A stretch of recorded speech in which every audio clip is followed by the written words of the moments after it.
Em 1948, a China estava dividida entre dois rivais ideológicos. De um lado, o Partido Nacionalista de Chiang Kai, do outro, o Partido Comunista Chinês de Mao Tse-tung. Na prática, os únicos anos de trégua entre eles foi quando o Japão imperialista invadiu a China em 1937. Nacionalistas e comunistas foram obrigados a formar uma aliança temporária e de conveniência contra o inimigo externo, deixando a guerra interna em segundo plano por alguns anos. Assim que a Segunda Guerra Mundial terminou, em 1945, a guerra interna entre nacionalistas e comunistas recomeçou imediatamente com força total e selvageria. O resultado disso, em 1948, era um país cortado em áreas de controle diferentes. Ao norte e no interior, os comunistas já tinham conquistado a Manchúria e grandes regiões rurais, apoiados por camponeses e por armamentos capturados dos japoneses. Ao sul e na costa, ainda existiam cidades grandes sob domínio do governo nacionalista, como Xangai, Fuzhou, Cantão, a rota de fuga em direção a Taiwan e a portos como Hong Kong. Depois de avançar pelo norte, o exército comunista começou a descer em direção ao vale de Yangtze, que funcionava como a última grande linha defensiva antes da região mais rica e urbana do sul. Para quem vivia em áreas nacionalistas, o norte estava praticamente perdido, o centro era a zona de guerra e o sul ainda oferecia uma chance de escapar.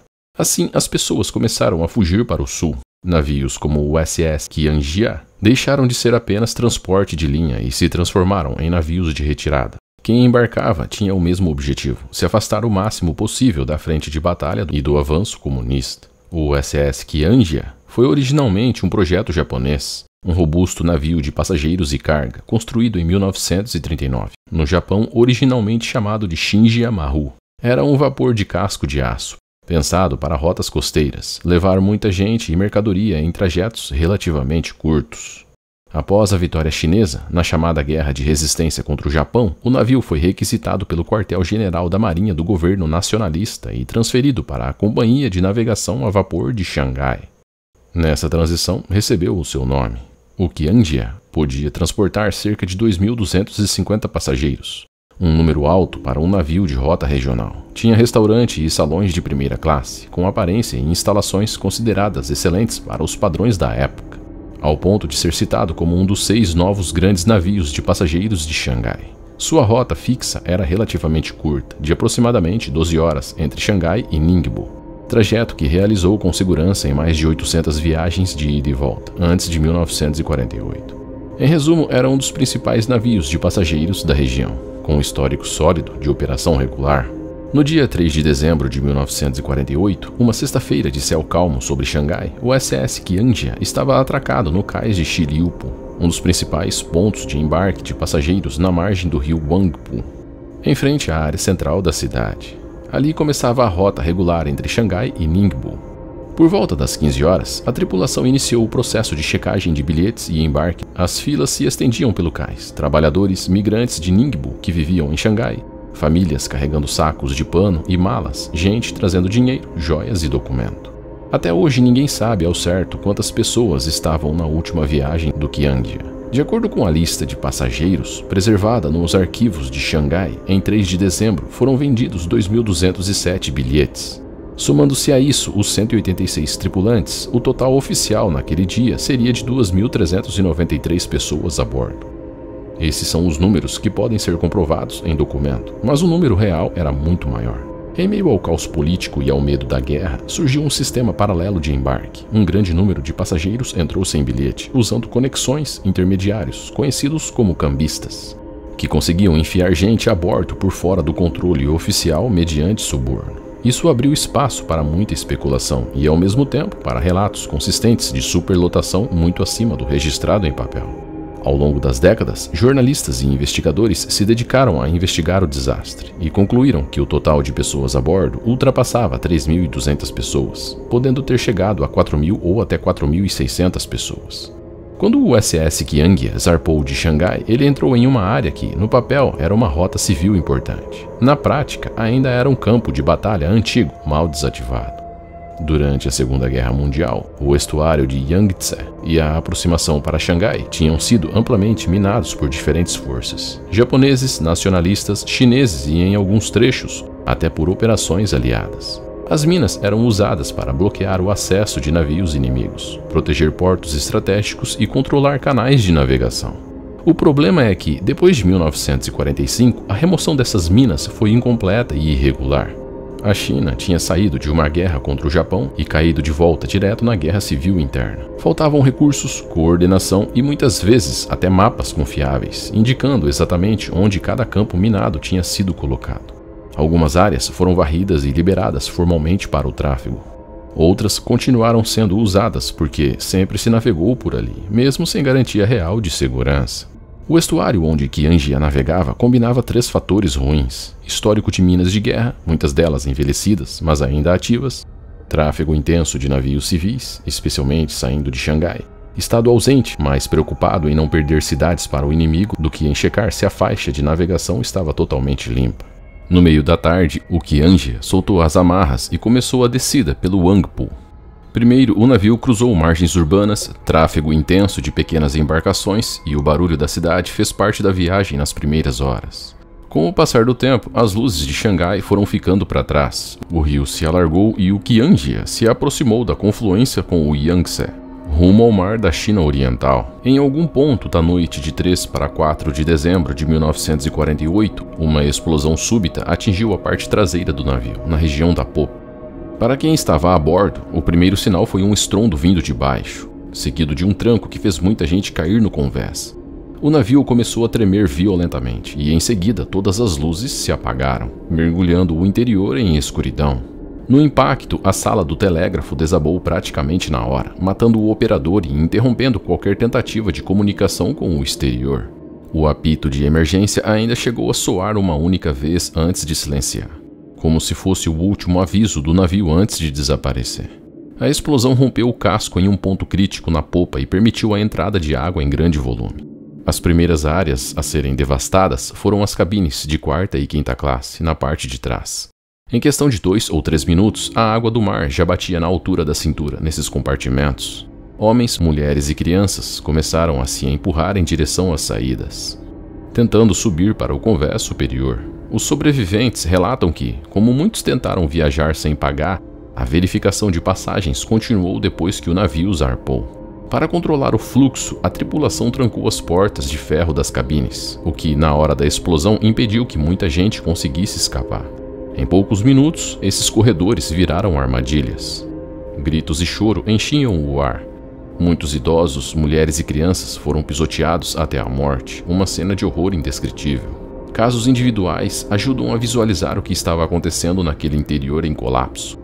No momento da explosão, um dos sobreviventes, um homem chamado Jin Guangping, segurava o filho e estava com a esposa do lado de fora da cabine de 3ª classe. O estrondo sob os pés quase o derrubou. Enquanto tentava acalmar sua esposa, a água começou a subir rapidamente. A popa afundou, o navio inclinou de vez e os 3 foram lançados ao mar. O acidente ocorreu em uma zona de banco raso. Por algum tempo, ainda era possível ver a chaminé, o mastro e um bote salva-vidas suspenso acima da água. No meio da confusão, ninguém chegou a soltar as amarras desse bote. Do lado de fora, os gritos foram diminuindo à medida que a maré subia. Do lado de dentro, não havia mais tempo. As estimativas apontam que o intervalo entre a explosão e o afundamento foi de cerca de 3 a 5 minutos. Em um navio superlotado, com portas trancadas e compartimentos cheios, isso significou que a maior parte das pessoas afundou junto com o casco, ainda presa no interior. Algumas embarcações, como pequenos cargueiros, rebocadores e barcos locais próximos, perceberam que algo havia acontecido. Alguns viram luzes, outros ouviram o estrondo, outros notaram gente e destroços à deriva. Esses barcos se aproximaram com cautela e começaram a puxar sobreviventes para bordo. Naquele momento já era noite e a visibilidade estava bastante limitada. A água do estuário é turva, com correnteza forte e muitos sobreviventes estavam sem colete, exaustos, alguns feridos pela explosão. Ainda assim, foram essas embarcações menores que salvaram a maior parte de quem conseguiu sair do casco a tempo. Só depois, à medida que as notícias foram chegando de forma fragmentada ao porto de Xangai, outras embarcações maiores foram enviadas para a área. Estimativas apontam que entre 700 e 1000 pessoas foram resgatadas com vida. No dia seguinte, o que restava visível era apenas a chaminé, parte do mastro e o casco parcialmente submerso em banco raso. Até hoje, persiste uma divergência sobre a causa exata do naufrágio, se foi uma explosão da caldeira da própria embarcação ou o impacto com uma mina naval. A explicação mais aceita e amplamente sustentada por investigações históricas é que o navio a vapor SS Qianjia atingiu uma mina submersa, um resquício da Segunda Guerra Sino-Japonesa. Apesar daquela ser uma rota rotineira e navios passarem por ali inúmeras vezes, ainda era uma área com histórico de minas, oficialmente limpa o suficiente para uso, mas com risco residual. Durante a guerra, o estuário do Yangtze e os acessos a Xangai foram minados por grupos militares diferentes. A Marinha Imperial Japonesa, que ocupava boa parte da costa chinesa e usava minas para proteger portos, rotas próprias e bloquear navios inimigos. Na fase final da guerra, os aliados, especialmente Estados Unidos e Reino Unido, passaram a atacar a logística japonesa, não só com bombardeios, mas também com minagem aérea. Aviões lançavam minas em estradas de portos e em partes navegáveis do Yangtze, para cortar o fluxo de suprimentos e combustível para as tropas japonesas na China. Em alguns setores, unidades ligadas ao governo nacionalista também colocaram minas em trechos costeiros e fluviais, com o objetivo de proteger áreas sob controle chinês e restringir o movimento de navios inimigos em pontos estratégicos. Após 1945, a China saiu da guerra contra o Japão e caiu imediatamente na Guerra Civil. Assim, a limpeza das minas foi feita de forma parcial e irregular. Os partidos estavam mais preocupados em fazer guerra do que no bem-estar e segurança da população. A explosão partiu o casco em duas grandes seções. Por anos, esses destroços permaneceram em banco raso, parcialmente visíveis e atrapalhando a navegação. Em 1956, já sob o novo governo da República Popular da China, foi decidido remover o casco para dragar aquela área do rio. As duas metades do navio foram içadas e retiradas do local, em um trabalho que levou cerca de 160 dias. As seções da embarcação foram levadas a um estaleiro em Xangai, onde passaram por um processo de reparação e construção.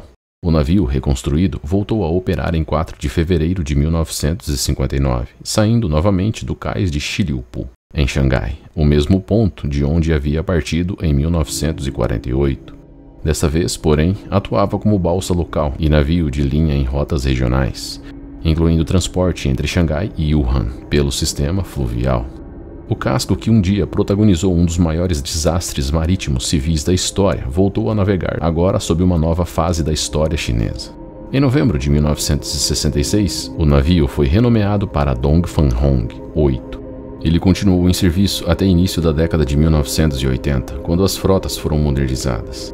O navio, originalmente construído em 1939, foi finalmente retirado de operação em 1983. Curiosamente, durante as operações de desmanche, em junho de 2000, ocorreu um grande incêndio de óleo no local de sucateamento, que ficou registrado em notas sobre o navio. Ao que tudo indica, pelo fogo que partiu de uma solda de um soldador. Poucos meses depois do naufrágio, a situação política da China mudou completamente. O regime nacionalista recuou para Taiwan e o continente passou ao controle do Partido Comunista. O desastre do Qianjia acabou ficando numa espécie de zona cega de memória. Para o governo nacionalista, era um episódio ligado a uma fase de colapso, sem interesse em ser relembrado. Para o novo governo comunista, o foco estava em consolidar o poder e construir outras narrativas sobre o período, não em revisitar um acidente marítimo ocorrido em navio operado sob o antigo regime. O desastre do Qianjia não foi um acidente isolado, ele foi um sintoma de um país em colapso. E o mais perturbador é que, menos de 2 meses depois, outro navio sairia de Xangai em condições parecidas e um destino parecido. O nome dele era Taiping. Quando o Qianjia afundou no estuário do Yangtze, a China já estava entrando na fase final do colapso nacionalista. Em poucas semanas, a situação piorou ainda mais. Grandes ofensivas do Exército de Libertação Popular foram empurrando as forças do Partido Nacionalista para o sul, destruindo divisões inteiras e deixando claro que o governo de Chiang Kai-shek não conseguiria manter o controle do continente por muito tempo. Nesse cenário, Xangai continuava sob bandeira nacionalista, mas já era vista como uma cidade em contagem regressiva. Todos sabiam que a queda estava próxima. Ao mesmo tempo, Taiwan deixava de ser apenas uma ilha administrada pelo KMT e passava a ser vista como refúgio definitivo. O lugar para onde iriam militares, funcionários, empresários, jornalistas, famílias inteiras e qualquer pessoa que não queria ficar sob o novo regime comunista. Portos como Xangai se transformaram em pontos de saída. Navios de carga, vapores de passageiros e cargueiros adaptados começaram a funcionar como pontes de evacuação. fazendo travessias sucessivas em direção a Taiwan. Em cada viagem, a lógica era a mesma: lotação acima do limite, pressa, documentos e bens amontoados junto com gente. Oficialmente era um navio de passageiros, mas na prática estava sendo usado como um navio de fuga, levando pessoas que não pretendiam voltar. O Taiping era um navio de passageiros que fazia a ligação entre Xangai e o porto de Keelung, em Taiwan. Em documentos, tratava-se de um vapor de linha comum, inserido em uma rota regular em meio ao tráfego intenso da costa chinesa no final da década de 1940. Porém, no início de 1949, a função prática dessa rota mudou. Com o avanço das forças comunistas pelo continente, viagens entre Xangai e Taiwan passaram a ser vistas por muitos como oportunidade de deixar o continente para sempre, antes da mudança oficial de poder. Assim, o perfil de quem embarcava também se alterou. Entre os passageiros do Taiping havia funcionários ligados ao governo nacionalista, com famílias e bagagens maiores do que as de um viajante comum. Militares e ex-militares, alguns à paisana, acompanhados de esposas, filhos e parentes. Empresários, comerciantes e profissionais urbanos, levando documentos, dinheiro, joias e parte do patrimônio que conseguiram converter em carga. E civis comuns, gente sem posição política relevante, mas que temia o futuro sob o novo regime e tentava se deslocar para Taiwan, por conta própria, levando tudo o que tinha. Em sua última viagem, o Taiping transportava bem mais gente do que sua capacidade nominal, que era de 580 passageiros. Estimativas falam em mais de 1.000 pessoas a bordo, algumas chegando à faixa de 1.500 passageiros e tripulantes somados. Isso significa convéses cheios, corredores ocupados por pessoas sentadas ou deitadas sobre bagagens e áreas de carga usadas também para acomodar refugiados e seus pertences. O Taiping deveria ter partido na manhã de 27 de janeiro de 1949, mas só zarpou no fim da tarde, depois das 16 horas. O clima no cais misturava a rotina portuária com sensação de urgência. Famílias carregavam malas grandes, baús, sacos de pano. Alguns militares circulavam sem uniforme completo. Funcionários de empresas traziam caixas com documentos e equipamentos. A pressão por lugares era alta e a distinção entre passageiros com bilhete, refugiado encaixado na última hora, e acompanhante ficava cada vez mais confusa.